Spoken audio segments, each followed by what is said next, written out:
And welcome back, everybody, to this microphone-on edition of Overtime. Thanks to their current 8-game win streak, the Quincy Gems are threatening to become the Rory McIlroy of the Prospect League's West Division. The Hannibal Cavemen hoping home field advantage tonight would allow them to pour some ice on Chris Martin's crew, and it worked early, although we had ourselves a bit of a delay tonight at Clemens Field. Actually, game delayed an hour due to some weather condition issues. We'll take you now to the highlights. Early highlights, at least in this game, where Chris Martin's team was struggling. Cavemen walk the bases full as Matt Burton right here draws the ball 4. And that would set up Michael Tucker, who's going to put Hannibal on the board first with a sacrifice fly to center field. Cavemen lead 1-0. They're not done. Up next is Trey Lang, stroking one to the right field corner. It scores 2 more as the Cavemen trying to get the early advantage, trying to put some pressure on the Gems, putting a 3-0 lead on the board. From there, Mike Zellner doing a great job. He's going to pick up the strikeout right here for the Cavemen and keeping the Gems offense at bay. How about this 4-3 double play started by the Cavemen's Jake Mangler on the line drive catch right there. Bottom of the third, more runs for the Cavemen in this game. Jeff Zimmerman loads the bases with his dribbler into right field. Alan Cheatham about to come up and do some work as well. He's going to drive home 2 more with the shot to left field here. 5 unanswered runs to start this game. The Cavemen seemed like they were going to end the jinx, but the Gems have come all the way back. This game now in the bottom of the 9th. The Gems have taken a 6-5 lead on Anthony Heck's RBI. So there you have it. We'll update you with a final score if it goes final by the time overtime is over. Well, on the summer basketball docket, it is team camp weekend at Quincy University and the first real staging ground for the 2011-2012 campaign for Matt Thomas's Palmyra Panthers, taking on West Prairie today. Looking good. Bobby Grunlow looking like Dwight Howard today with his shot-blocking prowess. It's a big reason you're going to see him twice right here, getting a second swat. A big reason why West Prairie went 18 minutes, held to just 2 points in the first half of this game. More from the Panthers. Jake Canoyer with a steal and a nice little larceny and layup at the other end. Then Mr. Canoyer again making some action happen at the defensive end. Gets the nice steal right here. Going to take it floor length. He can't finish, though, as 2 defenders close. But right there is that guy, Mr. Blaine White, with a beautiful finish as well at that point. Offensive rebounding, a forte today for Palmyra. Again, Bobby Grunlow on the interior, putting the easy putback down and up. How about some give-and-go action right here? Again, Blaine about to finish nicely for the Palmyra Panthers. Kissing one off the window right there, and he's not done. Big day for him. Palmyra built a 28-2 lead at one point in this game and never looked back against the Cyclones as they end up getting the victory in this one big time. We're going to continue with the highlights, show you more right now. This time it's going to be Beardstown. GriggsvillePerry going at it. The youngster, Levi King, sophomore to be, goes left-handed right there. He's good.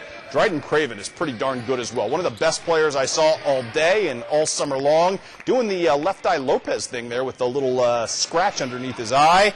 More from Levi King right here with a nice steal, and he'll pull up and knock down the 3. His team up 18-10 at that point. Beardstown trying to scrap its way back into this one. Some nice outside shooting from the Tigers in this game today.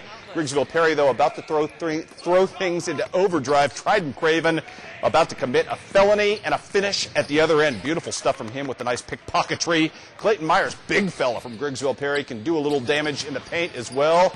You're going to see him right here posting up, using his back and spinning off a double team for the easy kiss off the window. My man Brock Rumpel from the outside, knocking down the long triple right here, fueling his team to an even greater lead. Rumpel right here trying to finish. It's taken away, but look at how quick Dryden Craven is. Beautiful finish as well. And then more Dryden Craven right here to punctuate the victory today as GriggsvillePerry knocks off Beardstown today. Good day for GriggsvillePerry. Todd Bradshaw's team looking sharp. Going to stick with the highlights. More for you right here. Keokuk taking on Quincy High's JV team. The big fella, all 6'6" of them right here. Kendall Clark with a nice finish off the offensive rebound as well. 32 all game, though, with 3 minutes left, and that is when Keokuk goes into high gear. Johnny Dahl about to miss right here. Kevin Jennings, though, a boundless source of energy on this day, and most days. Kisses one off the window, takes a shot to the cranium as well.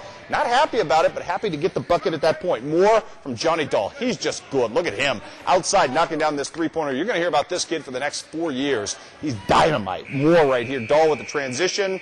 Or actually, this is Jennings with the transition, trying to find Dahl. Dahl's going to miss, but there's Kevin Jennings. Who else again? Cleaning the offensive glass today like a Kent era Jerome Lane at that point. Nice stuff from him. More Jennings today as Keokuk ends up hanging on to win by 4 today over Quincy High. Final count in this one was 41-38. One more set of highlights to stick with today. Hannibal Pirates taking on Bloomington Central Catholic, and in the early going, Brandon Scott about to open things up for the Pirates, who were sluggish early in this game with the triple. And then it's the point guard, Jay Jones, trying to reignite the offense right here. Great move right there. Great hesitation dribble, I should say, and then some Mike Shivers as well, as you're going to shiver me timbers right here. He's wide open and get the bucket as well. Hannibal didn't play well, but they ended up getting the victory in this one. A couple of early wins today for Hannibal on the day, who's looked pretty darn good all weekend long over in beautiful Pepsi Arena. How about we take you up to Bushnell now? We've got Macomb and going at it, taking on Hardham today. And we're going to start you off with Nick Wilson right here with the steal. He's going to find Chris Jackson in transition, outstanding tailback. Not a bad bucket converter either right there as he gets the three-point play. More to come right here. How about some defense from our man Nick Hiley? Still around and still darn good for the Bombers. 4-point lead at the half, but Macomb about to turn up the intensity right here as Mr. Hiley hits Evan Heen, who would take it in for the strong bucket to come. As you see right there, more to come right here. How about some transition action as well? We're going to see Nick Wilson go to work and let fly from downtown. That's actually Matt Adkisson right there. Had himself a big day letting fly from back downtown. More Adkisson to come right here as he's going to knock down right here from the baseline off the window. Big day from him. That kid looked really good. Nick Hiley doing some of his stuff as well, as he'll end up hitting a couple of buckets as well, as Macomb would end up winning today. But a final count in this one of 52-32. There's Mr. Hiley knocking that down. Adkisson good. Just a great day for Macomb. Also today at Bushnell in the wonderful Prairie State Shootout, it would be Unity taking on Corliss on the day. Matt Dusterhouse right here poking one away. He'll get it back, and that's going to lead to an easy bucket for the lay-in for 2. Again, more outlet passing right here, done by perfection by the Mustangs in this one, as Alex Blickhand is eventually going to get at the back end of it and finish it nicely off the window.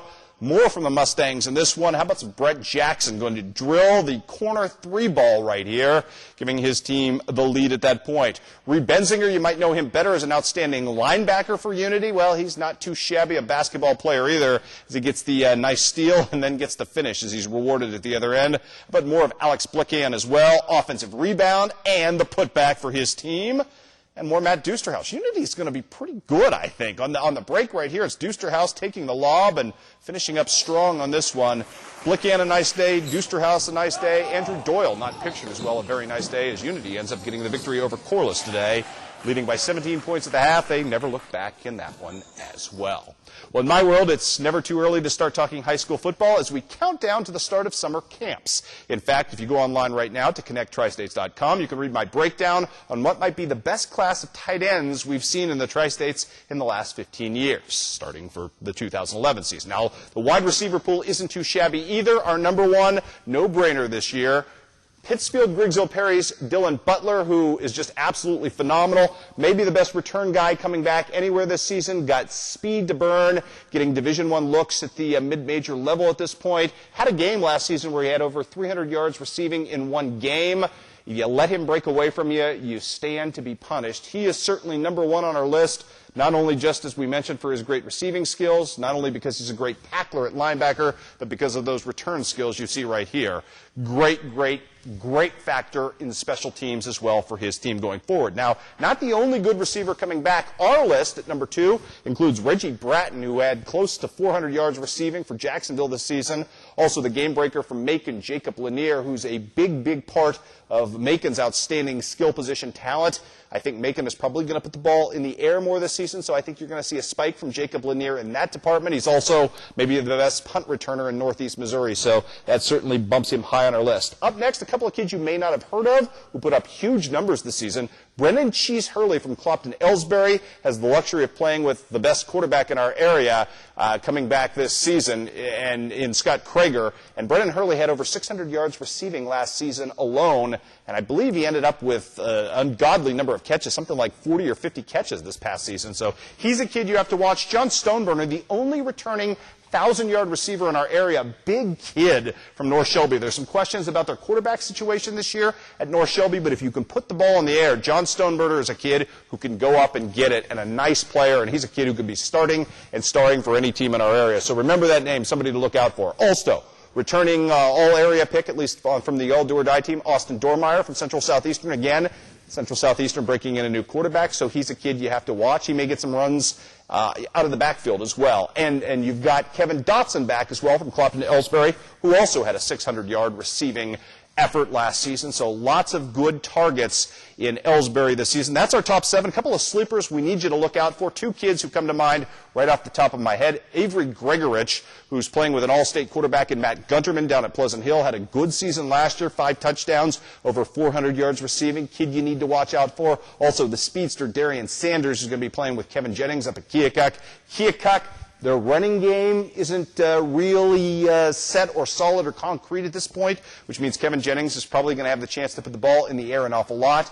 Darian Sanders is going to be a kid who might be on the end of a lot of those catches.